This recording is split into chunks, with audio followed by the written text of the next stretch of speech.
sarilinin. Pero ate, tingnan mo. Sige, gagawin ko to para sa inyo, para namang makaranas kayo ng magandang pagtingin ng mga taga-Tarlac. Kasi araw-araw ko nang nararanasan yan. Nakakaramdam ako ng pagmamahal ng isang Tarlacenyo na ang wish ko sana maranasan. Mararanasan namin ngayong gabi yan. In fairness, Ang gagwapo. ang gagwapo talaga ng Yes, mga taga-Tarlac. totoo. Taga-san po kayo? Uy, mananawagan po kayo? Uy, kasali yan. Kasali yan. Sorry po, wait lang. Bukas pa po yung dialysis program. Hindi na kasi. Hindi siya, wala siya sakit. Gopi mo naman kasabay pa na ng show ko yung dialysis program, di ba? Apo ka. Malusog siya. Kasi, wait lang po. Unahin ko lang po yun. Okay lang ba mag-aantay kayo? Kaya pa? Okay. Gusto niya. Kaya pa? I-x-ray mo muna habang kinakausap ko. Kaya niyo.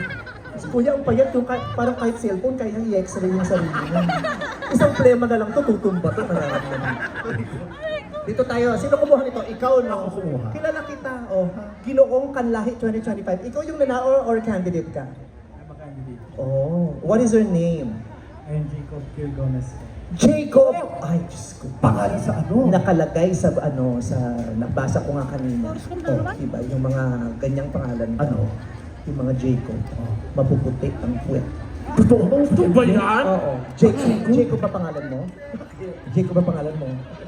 Ha? Oo. Yung totoo, Jacob pangalan mo? Ha? Yung totoo, Jacob pangalan mo? Ha? O, di ba totoo yung hula? Na pag Jacob maputi, hindi Jacob pangalan mo. Pag nakita niyo yung puwet niyo, yung ilalim ng puwet nila, magugulat kayo, may logo ng Nike Air. May itim na may logo ng Nike Air. Nakaganon pa si Jordan.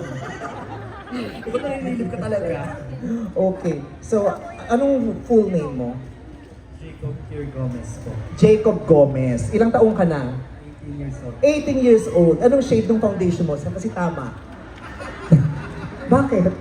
Hindi kasi tama ang foundation niya. Ako talaga, saludo ako sa mga lalaki na marunong sa make. Kasi sa panahon ngayon, hindi lang babae ang nagme-makeup. Totoo. Lalo na siya, modelo siya, sumasali siya sa pageant. Kasama yan sa kanilang Kailangan. preparasyon. Oo.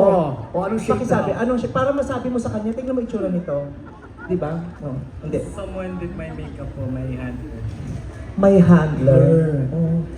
Yung nag-aalaga sa'yo ang tawag handler. Oo. Sa'yo kasi dog whisperer. Tawa ko ate. Dog Sa'yo kasi trainer. handler. Yung nag-aalaga sa kanya ang tawag niya amo. Amo, di ba, sir? Sir ba? Anong pinagkakabalan mo sa buhay? Nag-aaral ka, nagtatrabaho? Nag-aaral po. Anong kurso mo? College, high school?